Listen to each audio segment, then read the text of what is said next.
Let's make some herb butter.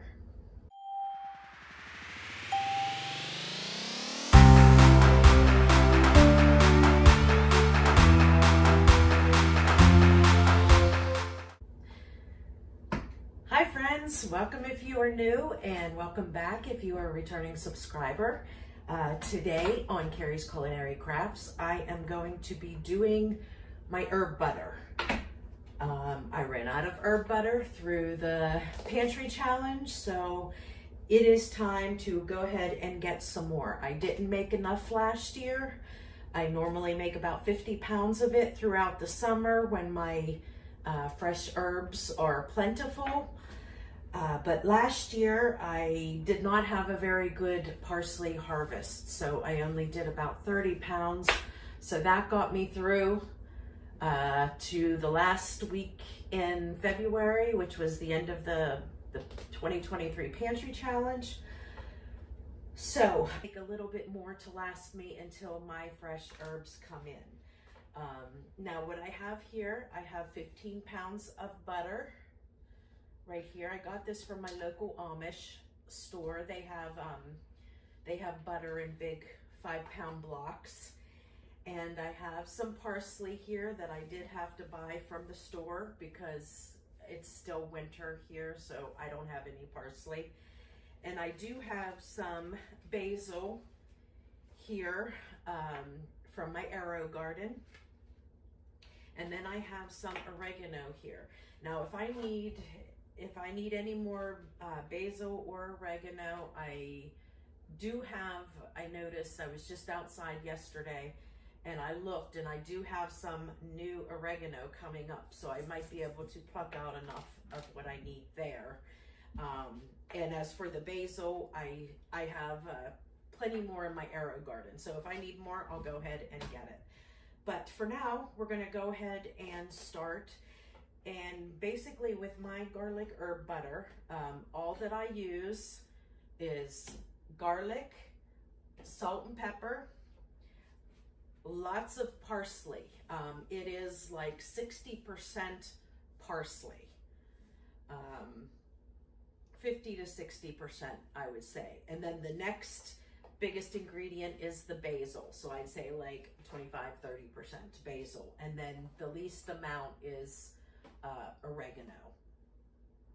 So that, and you can use whatever herbs that you want. Sometimes I will make a dill butter during the summertime, because I use dill a lot in the summer with salads and dressings and things like that. So I will make some dill butter in the summertime, and sometimes I'll make a little like sage and thyme butter. I don't make a lot of it. I'm not as big of a fan of that as I am this Italian herb butter. But I do make specialty butters for specialty occasions. You know, I can make this, the cinnamon butter that you can get at the One Steakhouse and stuff like that. But this is my like everyday butter that I use for everything. All types of cooking, just your basic garlic herb butter. So we're going to go ahead and get started. I'm going to cut up the herbs. I've already opened the packages of my butter here. So I'm going to go ahead and cut up the herbs, and I will divide them into different piles so I can see how much exactly I have. I've never measured. It's just kind of a see thing.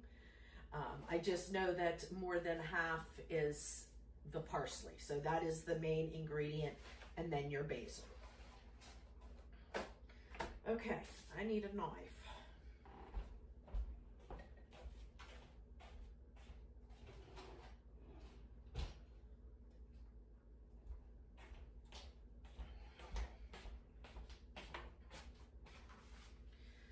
Okay, now I'm going to go ahead and start with the parsley.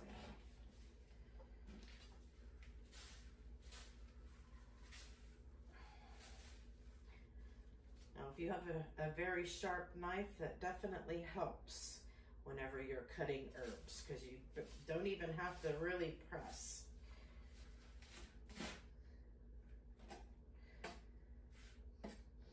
Oh, that smells good. Okay, now all the leaves are gone. Now you could use this if you want to. I personally don't like the stems in butter, but what I do save this for is for stock. So that way I'm not using my fresh herbs in stock. I can use the actual stems and what little bit of leaves are left on it. So I will go ahead and stick this in the freezer with the rest of my veggie scraps for the next time I do stock.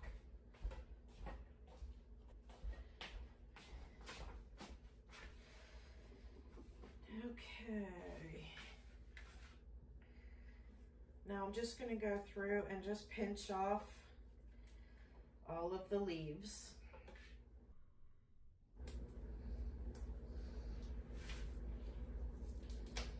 If you get some stems in there, it's not a big deal. I just don't want all the stems in there.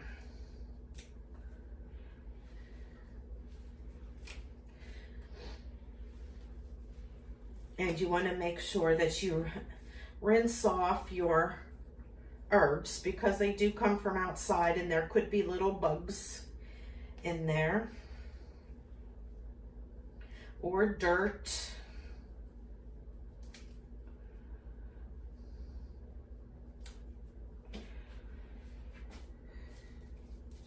Okay, so this is kind of what I start out with. I still don't know whether this will be enough until I get it in and start mixing it with the butter, but this is kind of how I eyeball it. I hope you can see that. Like this section here is all parsley, and then the next biggest section is the basil, and then this little section is oregano. So it's kind of like I have twice the parsley as I have basil, and then I have twice the basil that I have oregano. And that's like the ratio that I think works the best. Now, with this butter, I'm not going to know whether it's enough until I get it in there. And what you're looking for is, you want it to look like it is way too much herbs. You want to think, like when you look at it and you think, oh my God, that's going to be really, really herby. That is what you want. Usually maybe even add a little bit more. It took me a while to get the right ratio, because I kept looking at it thinking, boy, that looks like a lot. But then I'd make it and then I didn't taste it. Because one thing that you have to remember with fresh herbs, you have to use a lot more of fresh herbs than you do dried herbs.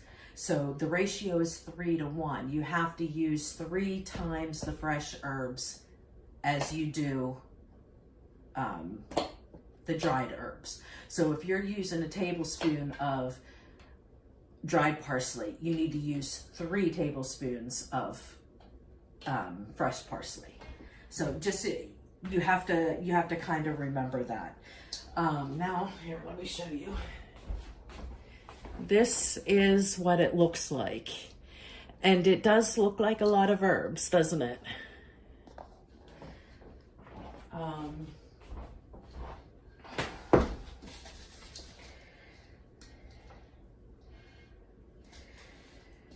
I think we might be okay. I'm kind of hesitant because I always say that, and then I always think I should have added more. But I honestly think we're okay, because the whole top is covered and there's plenty more along the side. So I'm going to kind of go with this after I mix it all together. If I notice that it looks like it needs more, then I will add more, and then I'll go ahead and remix it again. But I need a spoon for this, and then we'll put our salt and pepper in it.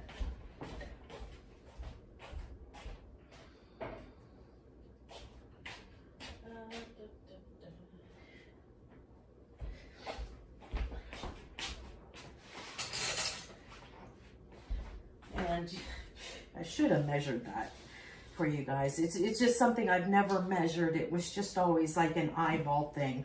As long as you remember that ratio, you know, twice as much parsley as basil and twice as much basil as oregano. Oregano is the strongest of the 3 spices, so you need the least amount of it. Now, as for garlic, I add quite a bit of garlic because this is garlic herb butter. I want to taste the garlic butter. When I make homemade garlic bread, I want to use this butter and be able to taste the garlic. Okay, so I use quite a bit. This is a tablespoon, so I'm probably going to put 3 heaping tablespoons in here.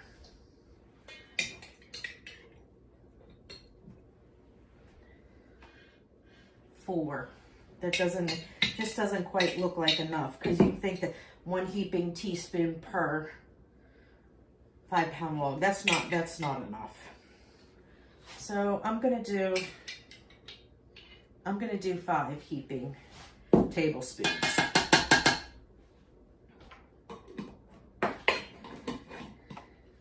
And then we're gonna add salt and pepper.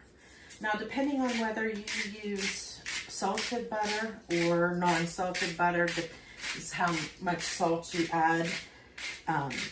Personally, I never really notice that much of a difference between salted and unsalted. So I'm putting quite a bit of salt in it.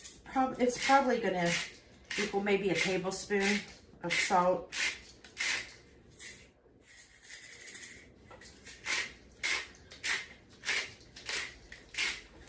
Okay. And then I'm going to put some pepper in. Pepper, you can put whatever you want in it. I'm not looking to spice up the butter. I'm just looking for a nice balance of flavor. That's all. I'm not looking for it to be spicy or anything like that. Okay, so there we go. I need some gloves.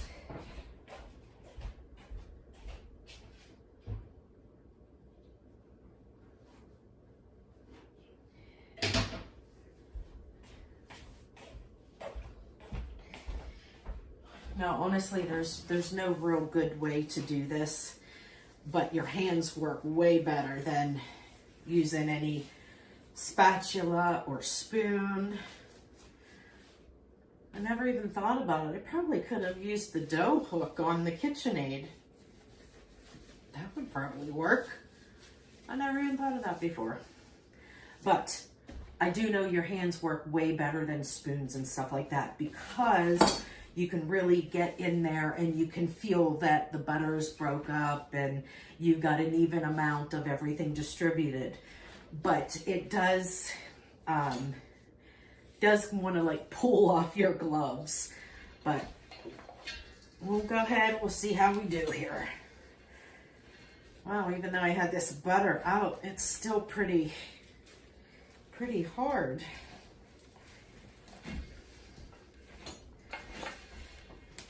But see, you really have to like get in there and like squish it to get everything together. If you try using any type of spoon or spatula or something, that's just not gonna work. But I bet a mixer, like a KitchenAid mixer would. However, I don't think my KitchenAid would, I don't think it would hold 15 pounds of butter, but if you only did like 5 pounds at a time, it would probably work really, really well in a KitchenAid.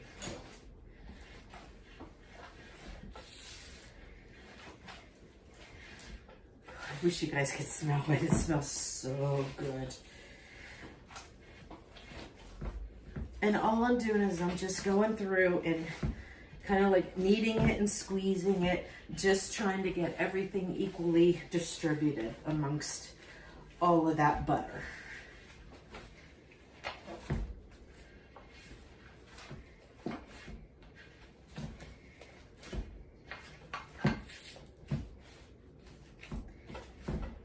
And I think I'm looking pretty good here.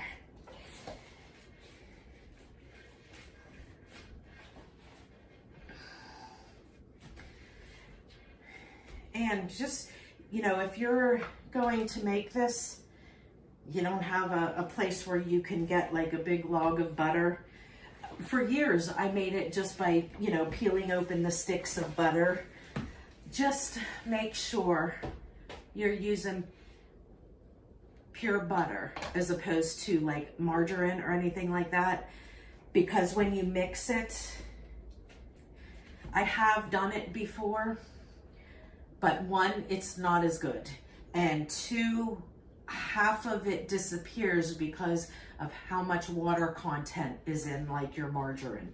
So you want to stick with the butter, the real stuff, because if you're going through this trouble to use fresh herbs and make something delicious, use delicious butter.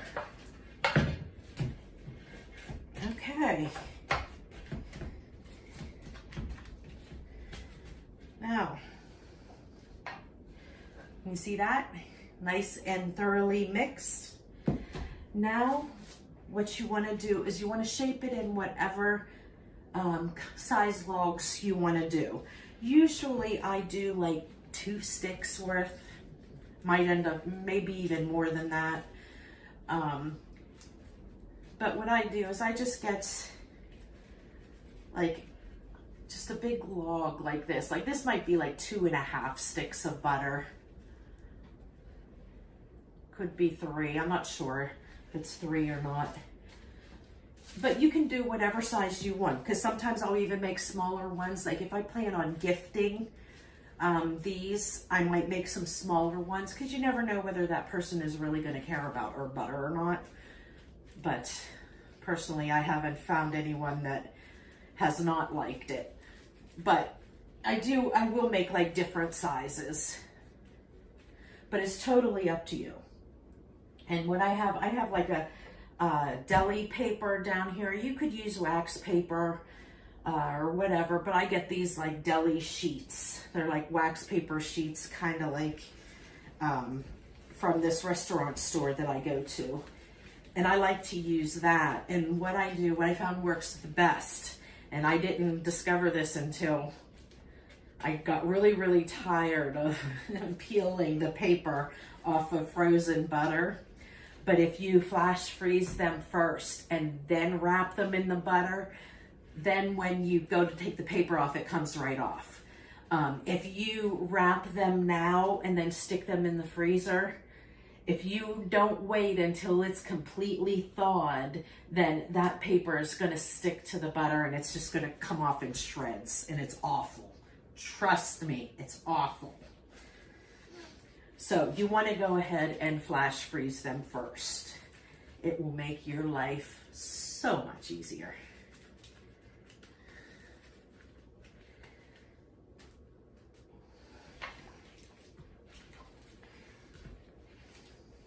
Oh, there's a little chunk of old butter there. Let's mix that.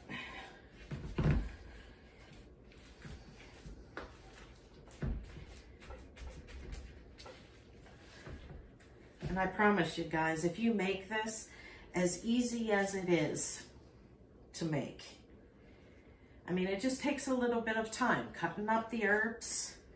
And I mean, hey, you can put them in a food processor if you want to. I personally I enjoy cutting up. It's like very therapeutic for me. I enjoy cooking and cutting up the vegetables and stuff like that. I love that step of it. It's very therapeutic. If you're not a person like that, stick them all in the blender or a food processor or something. It'll make quick work of it.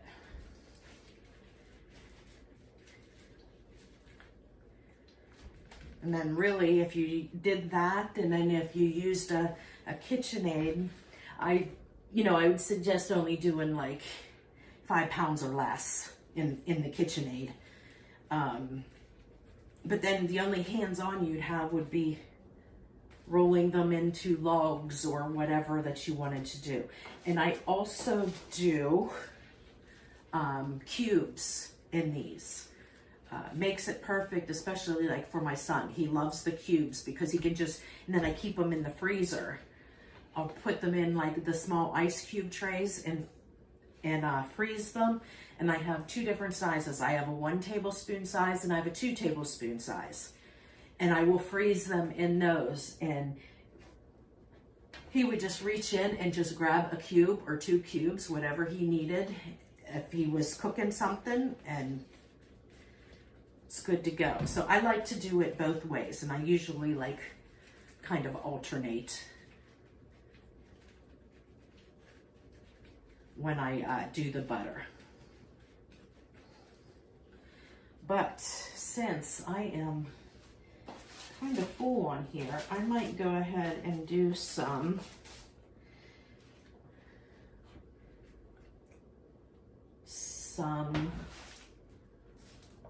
cubes. Let me see. Wait, I can get 2 more on here. Now I can get 2 more, so I'll try to use the rest.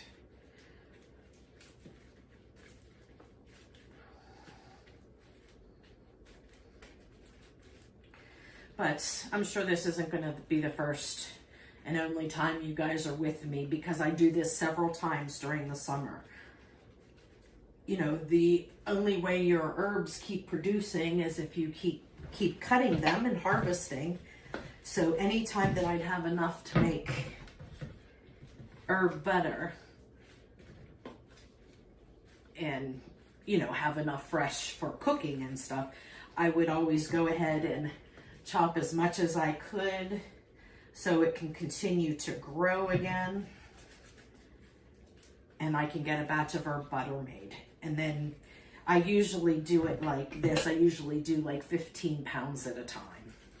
That way it's not so labor intensive and takes less than 30 minutes to do the whole process, only doing that much. Now I have a little bit left over here. So I'm gonna go ahead and make these into cubes instead of just making a small batch. So I'm gonna go get my little cube.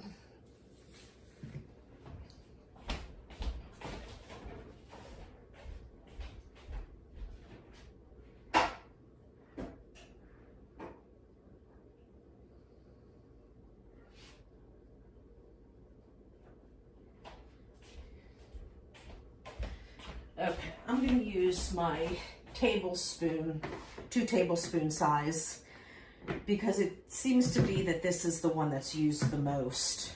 Looks like I might only need 1 of these though. It seems like when I use the 1 tablespoon, we're always grabbing 2.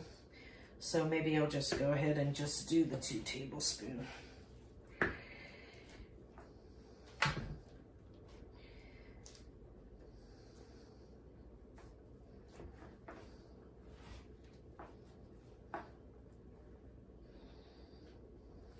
You want to make sure that you get it the whole way pushed down so there's not an air pocket in there, so you get a nice measurement.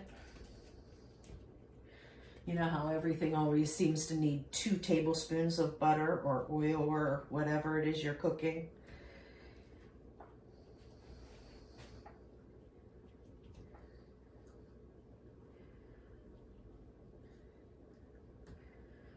So this worked out perfect. So then I got 5 cubes here, which is 2 tablespoons each. So that's like a serving for 5 different dinners or whatever.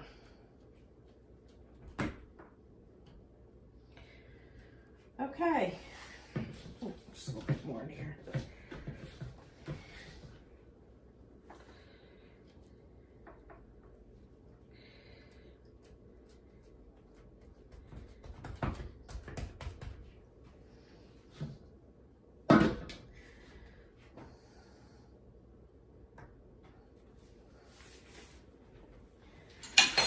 Okay, folks, and there you go. Look at that wonderful herb butter. So I'll go ahead and stick this in the freezer, and then once they freeze, I will go ahead and wrap them in these deli papers and then keep them in the freezer.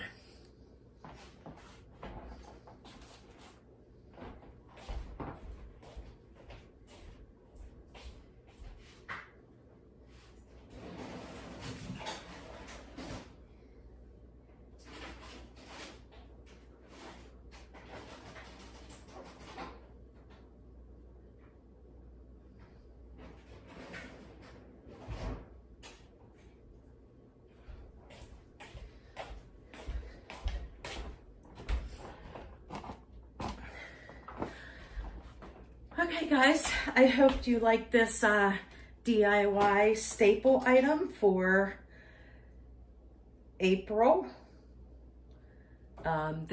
Was my homemade garlic herb butter. And if you enjoyed it, please give me a thumbs up and consider subscribing, because I do at least one of these every single month.